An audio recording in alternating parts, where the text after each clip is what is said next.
تازه او د افغانانو لپاره ډیر بد زیری. د ژغورنې د نړیوالې کمیټې خبرداری راتلونکی کال به د ناورین او ستونزو کال وي. د ژغورنې نړیوالې کمیټې RIC اعلان کړی چې روان کال کې به د اقلیم د بدلون، د وسلوالو شخړو د ډیریدو، اقتصادي فشارونو له مجازاتو نه د معافیت د ډیریدو او د نړیوالو ملاتړ د کمیدو له امله به په ټوله نړۍ او په ځانګړي ډول په افغانستان کې بشري ناورین زیات کړي. دغه کمیټې د پنجشنبې په ورځ د افغانستان په ګډون د هغو 20 هیوادونو نوملړ خپور کړ چې په 2024 کال کې د بشري ناورین د لا خرابېدو له ګواښ سره مخامخ دي.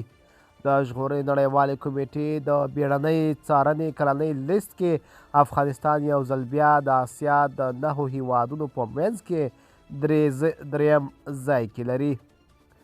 سودان د نوملړ په سر کې دی، ورپسې د فلسطین او جنوبي سودان اشغال شوي سیمې دي. د ژغورنې نړیوالې کمیټې RIC په راپور کې د دغې کمیټې د مشر ډیوډ میلبینډ په حواله راغلي دا تر ټولو بد وضعیت دی او دا وضعیت نه یوازې د ژغورنې نړیوالې کمیټې ستونزه ده بلکې د نړۍ ستونزه ده چې باید حل شي. په دغه راپور کې دا هم ویل شوي چې په نړۍ کې بشري مرستو ته د اړمنو کسانو شمیر 300 میلیونو کسانو ته رسیدلی دی.